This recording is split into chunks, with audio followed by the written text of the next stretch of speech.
감사합니다. 위해서 기도해 주시기를 바랍니다. 우리 주제를 같이 하십니다. 송년, 새 출발의 기회로 삼으셔야. 송년, 새 출발의 기회로 삼으셔야. 아멘. 마이클 조던이 처음 시카고 불스에 입단하기 전 그는 무명의 가난뱅이였습니다. 조던은 시카고로 초청받고도 항공비가 없어서 비용을 마련하느라 동분서주했습니다. 겨우 마련된 비용으로 드디어 시카고 공항에 내리긴 했는데 구단까지 갈 수 있는 차비가 없었습니다. 조던은 택시를 세우고 말합니다. 난 마이클 조던이라는 농구 선수인데 시카고 불스에서 뛰게 됐어요. 그곳까지 갈 택시비가 없는데 그냥 좀 태워다 주면 나중에 갖겠습니다. 기사들은 모두 미친놈이라고 욕을 하고 가버립니다. 허름한 차림의 흑인이 그따위 소리를 해대니 어느 택시기사가 그 말을 믿고 태워주겠습니까? 한참 만에 잡은 어떤 택시기사가 선뜻 조던을 불스 경기장까지 태워다 주었습니다. 조던은 감사해서 이렇게 말했습니다. 지금은 지불할 차비가 없지만 후에 제가 돈을 벌면 꼭 갚도록 하겠습니다. 그 말을 들은 택시기사는 빙긋이 웃으며 말했습니다. 시카고를 위해 좋은 경기를 보여주세요. 제가 당신의 첫 번째 팬이 되겠습니다. 그 후 조던은 멋진 플레이로 그에게 답했고 돈을 벌기 시작하자 시카고에서 처음으로 만난 그 친절한 택시기사를 애타게 찾으며 은혜를 갚으려고 노력했습니다. 인터뷰 때마다 그 마음씨 좋은 택시기사 얘기를 했습니다. 드디어 두 사람은 기쁨으로 상봉하게 되었고 이들 두 사람은 그 해에 시카고에서 가장 유명한 인물이 되었습니다. 한 사람은 최고의 농구 선수로, 한 사람은 마음씨 좋은 택시 기사로. 그런데 그 운전기사가 자랑스러운 우리 한국 교민이었다고 합니다. 이 한 해를 떠나보내는 송년주의를 맞아서 오늘 우리는 한 해 동안 우리가 입은 은혜는 무엇이고 받은 은혜에 대해서 우리가 갚은 것은 얼마나 있으며 또한 갚아야 할 남은 은혜가 얼마나 있는지 살펴볼 수 있는 기회가 됐으면 좋겠습니다. 앞으로 4일이면 해가 바뀌게 됩니다. 2015년은 지나가고 2016년 새해를 맞게 됩니다. 흔히 연말이 되면 다사다난했던 한 해라고들 합니다. 올해도 그렇게 다사다난했던 한 해라고 생각이 됩니다. 국제적으로도 그렇고 국가적으로도 그렇습니다.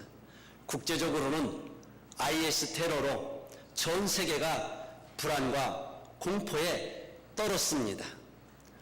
혹여 여러분들 가운데 유럽 여행을 계획하고 있으면 1, 2년은 좀 자제하시기를 바랍니다. 하나님이 도와주시겠지만 목숨 걸어야 할 때 목숨 걸어야지 지혜를 발휘해야 될 때는 지혜롭게 해야 됩니다. 국가적으로는 청년 실업과 경제적 어려움, 정치적 갈등으로 인하여 국민적 근심과 혼란을 겪었습니다. 교회적으로는 한편으로는 힘들고 어려웠던 일들도 있었지만 하나님께서 동문교회를 기억하시고 축복하신 한 해였음을 고백합니다. 하나님께서 올해에 우리에게 이 큰 예배당을 맡겨주셨습니다. 많이 생각하고 또 묵상해 보아도 담임 목사를 비롯해서 우리 성도들 한 사람 한 사람 면면을 따져보면 부족한 것이 너무 많은데 그래서 우리가 이 큰 예배당을 섬기고 감당할 자격이 없는 것 같은데 하나님께서 동문교회에 이 큰 은혜를 베푸신 줄을 믿습니다.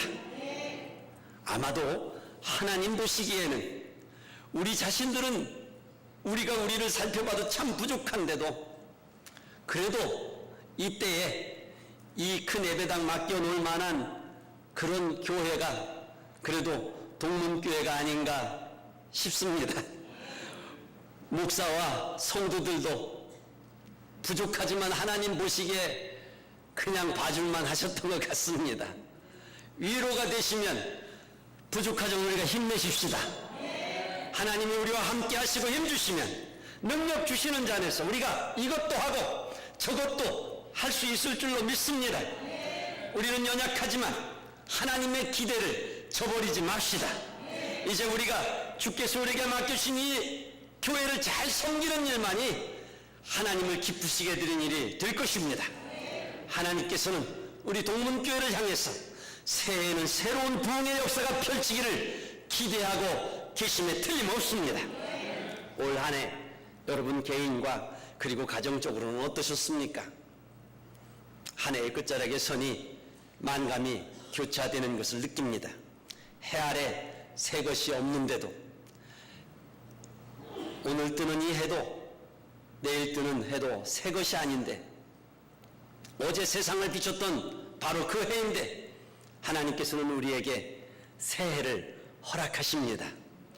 또한 이제 송년 주일까지 허락하셔서 서둘러 한 해를 정리하고 복되게 마무리하라 하시는 줄로 믿습니다. 그리고 새로운 축복을 담아낼 새해를 맞이하라 하십니다. 오늘 본문 중에서 우리가 함께 나눌 은혜 중에 하나는 인생은 언젠가 한 번은 하나님 앞에 결산을 해야 한다는 것입니다. 한 해를 보내고 새해를 맞이하면서 가장 먼저 생각해야 할 것 가운데 하나가 결산하는 법을 배워야 한다는 것입니다. 하나님은 매일매일 그리고 매주일 그리고 매달 매년을 이렇게 나누어 주신 것 가운데 하나가 결산을 배우라는 것입니다. 매일매일 일기를 쓰면 그날그날을 결산할 수가 있다고 합니다. 그래서 그런 매일매일 일기를 쓸 수 있는 사람들은 오늘보다는 내일을 좀 더 새롭게 맞이할 기회가 더욱 많아진다고 합니다. 다행히 우리 그리스도인들은 이처럼 매주일 하나님 앞에 나와 예배를 통해서 하나님 앞에 나름 한 주씩 결산하며 보낼 수 있다면 복이 될 줄로 믿습니다. 구약시대에는 매월 첫날도 월삭절기로 지키게 함으로써 매월 결산의 기회를 맞게 되고 새로운 달을 시작할 수 있었습니다. 이처럼 이렇게 한 해를 보내면서 지난 한 해를 돌아보고 결산을 할 수 있다면 하나님 앞에 서는 날은 좀 더 부끄러움이 없이 잘했다 하는 칭찬과 상급을 받을 수 있게 될 것입니다. 오늘 말씀해 보면 한 사람이 포도원에 무화과 나무를 심고 때가 되어 그 열매를 얻고자 했습니다. 포도원에 무화과 나무를 심은 목적은 포도 열매를 얻고자 함이 아니라 오직 무화과 나무 열매를 얻기 위한 것입니다. 마찬가지로 인생은 하나님의 동산에 심겨진 무화과 나무와 같습니다. 하나님이 포도원에 무화과 나무를 심어 놓으신 것과 같이 그렇게 우리를 하나님께서 포도원 되신 주님께서 특별한 은혜와 배려로 우리를 하나님의 동산에 심어 주신 줄로 믿습니다. 우리는 감히 하나님의 동산에 심겨질 자격도 없지만은 하나님의 은혜로 하나님의 동산에 심겨진 것입니다. 저와 여러분은 하나님 나라의 적붙임 바가 된 가지입니다. 하나님께서는 돌감나무인 저와 여러분을 참감나무에 적붙이시려고 원가지 얼마를 잘라내고 그 자리에 우리를 붙이셨습니다. 그 이유는 하나님 나라의 열매를 우리에게서 보고자 하심인 줄로 믿습니다. 하나님은 우리들을 하나님의 백성으로 삼으시고 성도들이 맺어야 할 합당한 열매를 기대하십니다. 회개의 열매, 전도의 열매, 빛의 열매, 헌신과 충성의 열매, 성령의 갖가지 열매들입니다. 언젠가 하나님은 우리에게서 그 열매들을 요구하실 때가 올 것입니다. 우리는 그때를 위해서 열심히 열매를 맺도록 해야 할 것입니다. 1년 또 1년을 결산하는 우리들에게 언젠가 우리 인생 전체를 하나님 앞에서 결산해야 할 때도 반드시 올 것입니다. 그때에 우리는 아무런 열매도 들이지 못한 무화과나무 같아서는 안 될 것입니다. 끝까지 충실하게 맡은 바 사명을 감당하여 풍성한 열매를 들을 수 있는 성도들이 되기를 간절히 축원합니다. 열매를 맺지 못한 나무에게는 오직 주인의 긍휼과 자비의 은혜가 필요합니다. 농장의 주인은 열매를 맺지 못한 무화과 나무를 찍어내라고 과원지기에게 말합니다. 열매를 맺지 못하는 무화과 나무는 지난 1년 동안 땅만 차지하고 농부의 일수를 헛수고로 만들었기 때문입니다. 그러나 과원지기는 주인에게 청하여 무화과 나무를 찍어내지 말고 1년만 더 기회를 달라고 요청합니다. 무화과 나무에 거름을 더 주면 혹여 열매를 맺을 수도 있을 것이라고 기대를 나타냅니다. 다행스럽게도 주인은 이 농부의 과원지기의 간절한 청을 받아들였습니다. 이 점이 또한 예수님 비유의 핵심이 되기도 합니다. 그냥 찍어버리라고만 한 것으로 이야기가 끝이 났다면 우리에게 이처럼 은혜가 되는 비유가 될 수는 없을 것입니다. 과원지기는 포도원지기의 청을 들어서 과원주인은 포도원지기의 청을 들어서 이 무화과 나무에게 한 해를 더 기회를 주었습니다.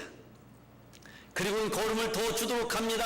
그냥 유예가 아니라 부족했던 부분, 열매가 맺지 못할 만큼 약했던 부분까지 채워주고 도와주고 모든 것을 다 협력해 주겠다고 하는 것입니다. 그래서 열매를 맺도록 최대한 도와주겠다는 것입니다. 이제 무화과 나무는 많은 과실을 맺어 주인에게 보온할 수 있는 또 한 번의 기회를 얻게 되었습니다. 이 연말에는 교회도 새해 계획을 세웁니다. 지난 1년 동안 성도들의 신앙생활과 교회를 섬긴 일들을 잘 살펴서 새해도 하나님의 품꾼으로 적재적소에 세워야 합니다. 열매를 맺지 못하여 매번 땅만 버리는 일꾼이 있다면 개인도 교회도 발전과 축복이 없을 것입니다. 그러므로 연말에는 하나님 앞에서 지난 1년을 지내오는 동안 내게 베푸신 은혜들과 직분과 사명을 어떻게 감당했는지 돌아보시기를 바랍니다. 풍성한 열매를 많이 맺어서 하나님께 잘했다고 칭찬하시고 상 주실 것을 바랄 수 있으면 복이 있습니다. 혹여 주님 앞에 받은 은혜와 축복만큼 우리의 감사와 헌신과 충성의 열매가 부족했다면 주인의 자비와 긍휼을 구하시기 바랍니다. 하나님은 오래 참으시고 긍휼과 자비가 가장 많으신 분이십니다. 하나님께 긍휼과 자비를 구하면 그는 반드시 은혜를 베풀어 주십니다. 오늘 본문에서도 주인이 몇 해를 열매 맺기를 기다렸지만 열매를 내지 못한 무화과 나무가 있습니다. 이러한 무화과 나무를 파내고 내친다고 하여도 누구도 주인에게 과하다, 너무하다 할 것입니다. 그러나 하나님은 그렇게 매몰찬 분이 아니십니다. 하나님은 사람의 허물이나 실수를 용납하시되 70번씩 7번이라도 다시 와서 용서를 구하면 또다시 용서해 주시는 분이십니다. 한 해를 보내면서 분명한 자기 성찰이 필요합니다. 하나님이 한 해 동안 부어주신 은혜와 축복들, 그리고 하나님의 기대에 대해서 내가 얼마나 감사하고 헌신하고 충성하였는지를 분명하게 계산할 필요가 있습니다. 그러나 그 결과에 대해서 낙심하거나 절망하거나 포기하지는 마십시오. 왜냐하면 주인이 이 열매를 맺지 못하는 무화과나무를 포기하지 않으셨듯이 하나님께서도 저와 여러분을 결코 포기하지 않으실 것이기 때문입니다. 얼마든지 허물과 약함과 죄악을 용서하시는 하나님 앞에 나가서 새로운 기회를 요청하시기를 바랍니다. 사람은 실제로 세상은 잘 아는 것 같은데 자기는 잘 모를 때가 많아요. 거울을 보지 않으면 자기 얼굴을 잘 몰라요. 마찬가지로 우리 중에도 누구보다도 자신은 신앙생활을 잘 하는 줄 생각했는데 정작 주님이 보실 때에는 그에게서 선한 열매를 찾지 못하는 경우도 있을 수 있습니다. 그러므로 이러한 송년회 때에 자신을 철저하게 돌아보시고 점검해 보실 수 있는 기회가 되기를 바랍니다. 그리고 자신들의 있는 모습 그대로 주님 앞에 나아가시기를 바랍니다. 우리는 솔직하게 주의 은총이 더 필요한 죄인임을 인정하고 자복해야만 할 것입니다. 우리에게는 우리를 위해서 중보해 주시는 대제사장 되시는 그리스도 예수께서 계십니다.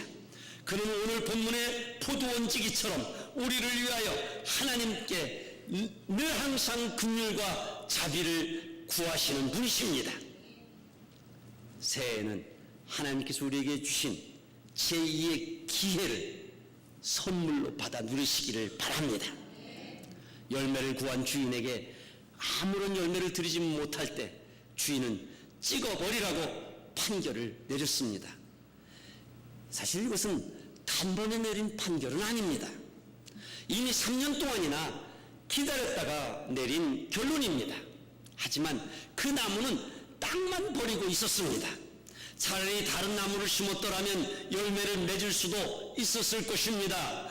이처럼 복음을 받았지만 그 합당한 열매를 맺지 못하는 자들에 대해서도 하나님은 오래 참으십니다. 그렇지만 꼭 기억해야 할 것은 언젠가는 심판의 날이 예비되어 있고 누구도 이것을 피할 수는 없다는 것입니다. 하나님은 지난 한 해 동안 우리를 하나님의 집, 살아계신 하나님의 교회의 일꾼으로 세워주셨습니다. 그러나 우리가 그 역할을 제가 감당하지 못했다면 바로 우리가 땅만 버리는 나무일 수도 있다는 것입니다. 차라리 다른 사람을 그 자리에 세웠더라면 그는 열매를 맺었을 텐데 자리만 차지하고 열매를 맺지 못한 나무일 수도 있습니다. 이런 생각에 대해서 두 가지 반응을 볼 수 있습니다. 첫째는 긍정적인 믿음의 자세입니다. 하나님이 내게 이렇게 귀한 직분을 주셨는데 그동안에 내가 충성하지 못했으니 내년에는 기회를 한 번 더 주신다면 최선을 다해서 주님을 기쁘시게 해드려야겠다. 할렐루야. 둘째는 부정적인 자세입니다. 거봐, 내가 뭐라고 그랬어? 나는 처음부터 부족해서 못한다고 했잖아. 그러니 내년에는 이제 아무것도 하지 말아야지. 그러나 이런 부정적인 태도는 불신앙적인 태도요, 주님의 은혜를 저버리는 태도입니다. 우리 모두 이 한 해를 보내면서 하나님 앞에 부족하지만 부끄럽지만 긍정적인 자세를 가지십시다. 긍정적인 믿음의 자세를 가지십시다. 그래야만 오늘 본문을 교훈으로 주시는 주님의 기대에 부응하게 되는 것입니다. 찍어버리라는 주인의 분부에도 불구하고 과원지기는 이렇게 원합니다. 주인이여 금년에도 그대로 두소서. 내가 땅을 두루 파고 거름을 주어 내년에는 한번 열매를 맺도록 해보겠습니다. 다시 말하면 또 한 번의 기회를 달라는 것입니다. 꼭 기억하십시오. 하나님께는 70번씩 7번이라도 제2의 기회가 주어질 수 있다는 것입니다.